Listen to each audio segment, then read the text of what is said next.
Good morning, everyone, and welcome back for our third presentation of Friday morning of Art and Code Homemade. It's our terrific pleasure to introduce Hannah Perner-Wilson, who develops new types of artifacts that emphasize materiality and process, and which allow us to glimpse another world of electronic diversity. Perner-Wilson is Professor of Digital Games and Objects at the Ernst Busch Academy of Dramatic Arts in Berlin. Hannah Perner-Wilson. Thank you, Golan. Hello, everyone who I can't see.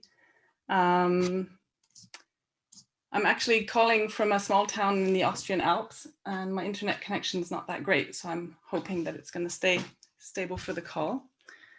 While preparing my presentation, I had a chance to talk with Golan, and he said that Art and Code isn't really a venue for kind of portfolio presentations of projects. Much rather, it's an opportunity to reflect on one's work from a different angle, possibly a more personal one. And so I thought, if I may, spend the next 20 minutes talking to you a bit about my relationship issues, or rather a bit of a crisis that happened about 5 years ago. I've been in a relationship for about 15 years now. And in the beginning, I mean, it was great. We had a lot of fun and endless opportunities. And it was almost kind of a love at first sight. But then 5 years ago, things started to get difficult. But maybe before I get into the bad stuff, I'll tell you a little bit more about what it was like in the beginning when things were nice and we were having fun.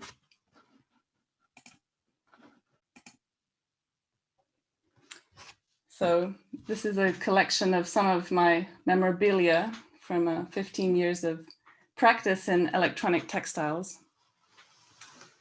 What I also didn't mention is that I'm actually back home in Austria at the moment, in my childhood home, which is a place that whenever I come here, I bring old projects and bits and pieces and things that I don't have space to store in Berlin. And so over the years, this room that I'm in right now is actually just full of stuff. This is just a small collection. These are from the kind of my early years working with electronic textiles. It's been a very long-lasting work relationship, as I said. This is a tilt sensor made by sewing a metal bead on some conductive thread, and it can make contact with these different patches of conductive fabric. So you could read out what angle it's tilted at. This is actually a woven speaker. I mean, it's pretty cool. You can weave conductive thread in a spiral like this on a circular loom, and you not only create the electromagnetic that you need to vibrate your speaker membrane, but you can actually use this as the membrane itself. So this is a working woven speaker. This here is actually a tool handle I made. It's one of the first prototypes of an ohm hook tool handle that I made for my crochet hook that allows me to measure the resistance of conductive yarns as I'm actually working the material. Yeah, I think what really attracted me to eTextiles was its materiality. In the background, you can see a bunch of documentation of kind of my master's thesis work that I did with Leah Beakley in the High-Low Tech group. And I explored different kinds of craft techniques and electronics. And Leah actually at the time gave a talk on falling in love with technology. And a lot of the work we did in the group at that time was trying to create opportunities for other people like us to fall in love with kind of technology that was more soft and crafty. And I think that's also what got me, this craftiness, that I could use my hands. And for example, crochet is so lovely because you just need this hook and some yarn, and you can go anywhere and make sensors, build strange interfaces into digital worlds. And if you actually would bear with me a moment, I could take you to a place where I could show you what I really find most sexy about electronic textiles. So if you would close your eyes for just a moment.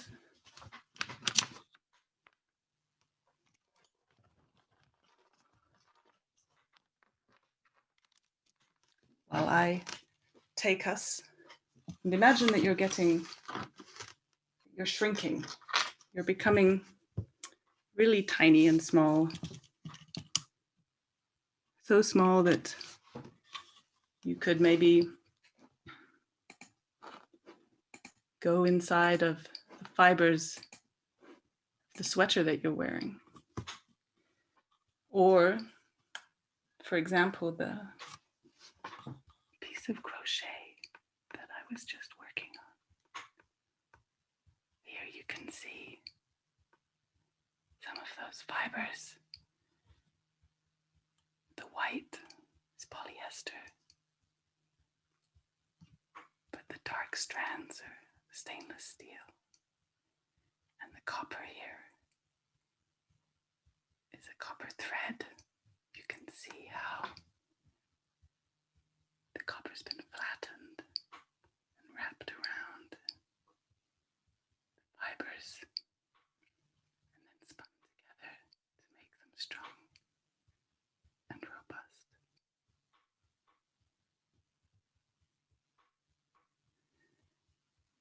So I think what I can't get over is that eTextiles allows me to really use my body, my eyes, and my skin, and my hands, and my smell to work with these materials.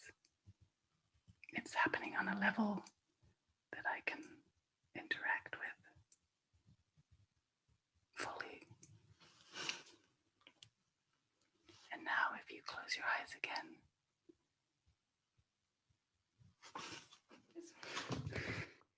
so yeah, the early years with eTextiles were amazing, and it was great. Then I'd say about 5 years ago, I think it was in 2015 when Google actually released a video about its Project Jakar, and it's a great video because it did a really great job of explaining in beautiful imagery what electronic textiles are, how they're made, what you could do with them. And they collaborated with a lot of designers, or I'm not sure how many, but they collaborated with designers and companies because they then were looking to try to prototype and implement eTextiles into things that could become a next line of products in the market.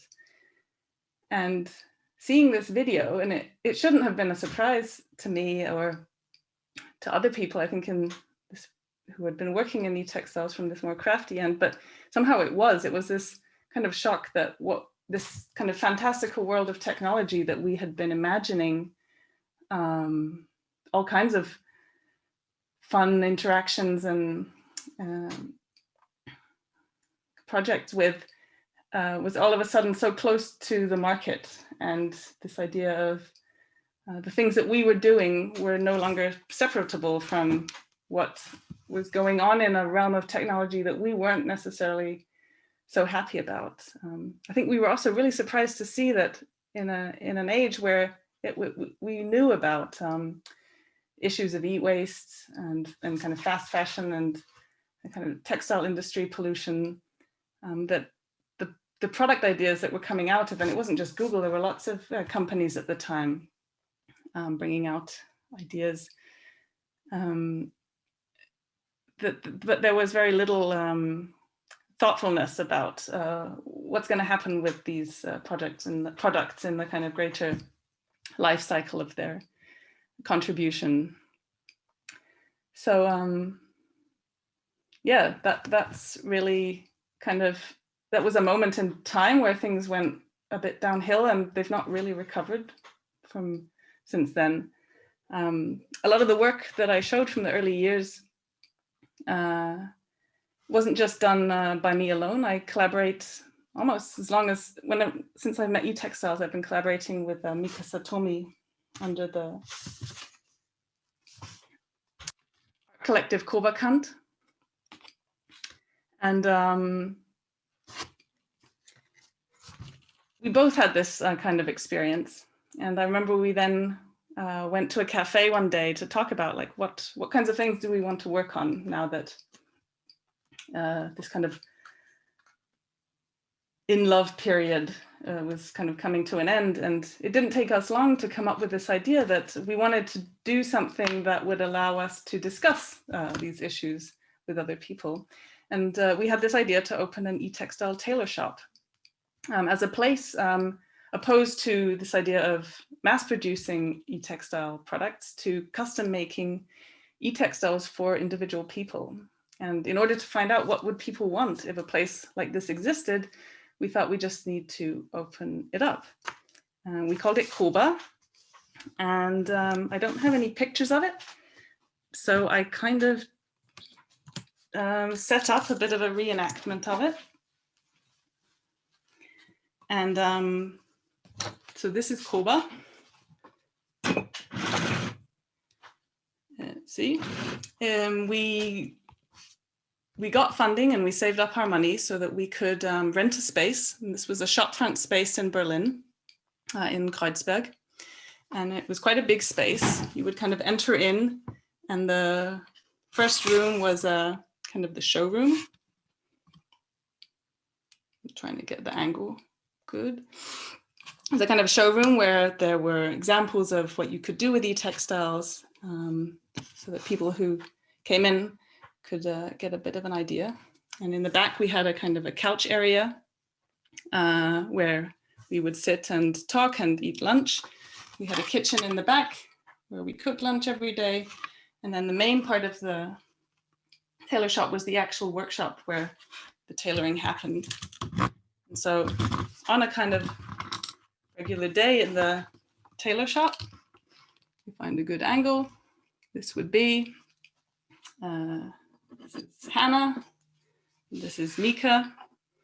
I might have been sitting at the computer doing some custom PCB layouting or the taxes, and Mika, we had this beautiful big work table where we did everything from pattern making to kind of circuit layout, and then also constructing things. So we would be working on a project, and not that it happened so often, but every once in a while, somebody would actually walk into the tailor shop, and they would come in with an idea of something that they wanted. And this was Boris. He's actually a humanities professor, but he also plays in a street music band. And he wanted to have a light up jacket for his band. He plays the trombone, and he wanted it to light up as he was playing his instrument. And so he came in, and whenever a new customer came in, we would spend some time talking about the idea and how we could possibly implement it. And we would draw sketches, and we would then work on making up a toile, like a prototype of the garment to figure out the fit. And we would also prototype the circuit separately and make tests for the sensing and the actuating. And then Boris would have gone away, and normally it would take us 2 or 3 weeks, sometimes even longer for the two of us, and sometimes we would even get outside help and a lot of late nights to then finish the orders for the customers. And so then Boris would have come back and received his, we called it the trombone breathing vest was the commission that he received. And I don't have any pictures here, but if you go online to the Koba Tailor Shop website, if you go to the trombone breathing vest commission, you can see pictures of the vest and watch a video of him playing his trombone with it lighting up. And so Koba was basically kind of like a fairy tale. And to keep the relationship analogy, maybe it was something like a romantic holiday, where for 1 year we made believe that we were e-textile tailors and that this was a life that we could live. But it wasn't financially sustainable, and it was never intended to be. And Koba, we closed the shop 2 years ago now. And since then, kind of been recovering a bit financially and maybe also mentally. And I think some of the best advice I got in those since then has actually come from Daniela Rosner, who's speaking tomorrow, I think. And yeah, it's kind of along the lines of this. It's not about breaking up and running away from technology or e-textiles just because I'm upset with some of the things that I see, but rather if I want to be happy in the long run, it's about cultivating a kind of, or caring about something. So caring about e-textiles. And if I care about it enough, I could use that to bring up the energy to look to see where it's broken and to work towards fixing it. So I think I'm at the point now where I'm no longer thinking of breaking up and running away from e-textiles, but I'm definitely also still working through the issues that I see with this field. And yeah, so last year I departed on a new e-textile adventure. As Golan mentioned, I'm now a professor at the Performing Arts University in Berlin. And our master's program is called Spiel und Objekt, game and, or play and object. And I think I'm kind of taking e-textiles with me into this new position because I'm thinking I have a chance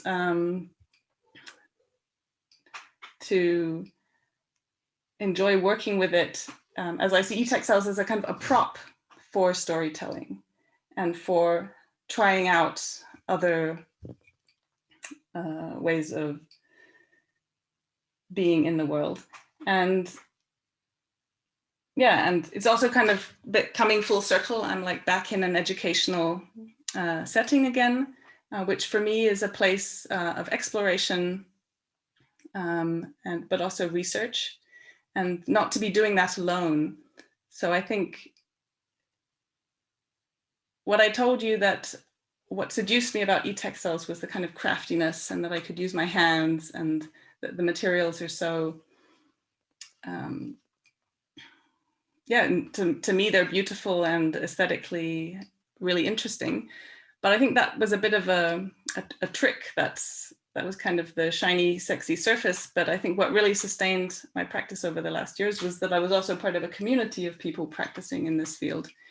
And so I see being part of this educational program as also an opportunity for more community building and exploring technology together. I still have some time left, and I don't know, I recently was reading a kind of an advice book on how to choose a partner. So maybe I can read a passage from there. This is something I was reading when I was not quite sure I was going to stay working in e-textiles. When you make a choice, you change the future. Choosing a romantic partner is one of contemporary life's biggest adventures. Embark on a quest, and we may meet fascinating people, as well as some who make us crazy. We may rise to emotional heights, as well as sinking into fury, fear, and depression. We may lose direction completely before at last we find our way to love. The real challenge is that we grow. Partner choice is a self-development journey. driving us to learn more about ourselves, about other people, about life and the way we want to live it. Take all that on board, and we start to realize just how big an adventure choosing a partner is. So, yeah, thank you for indulging me on my relationship issues. I guess there's time for questions now, but also I would really love if you have, I don't know if it's advice or just also if you could share from your own experiences with your work relationship, how you manage to sustain it through difficult times and keep yourself excited about what you do. Thank you. Hannah, thank you so much for this incredible view into your practice and your passion.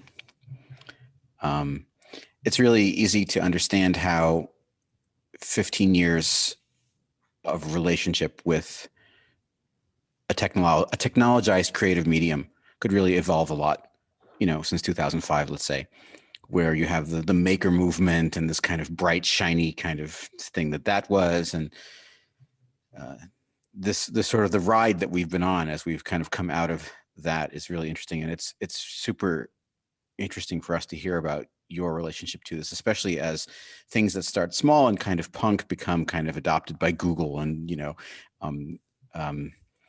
take certain things maybe away from us, or think we might. It's really interesting to see your view. There's a question from the Discord, which is, do you see yourself primarily as a storyteller with these materials as your medium? And is that your true love now, perhaps? Wow, that's, I think, yeah, exactly what I've been trying to remind myself, that that's why I took on this professorship job in this performing arts university, because I wanted to give myself a push in the storytelling direction. So I don't know if I see myself as it yet, but yeah, that's what I'd like to go. You're in a program in Berlin. It's one of the few programs in the world that has a program in digital puppetry as well, which is a super interesting sort of parallel connection as well. It seems, I mean, you're fantastically creative. You know, I spent an afternoon going through your Flickr site looking for images and was just overwhelmed with sort of the efflorescence of your creativity.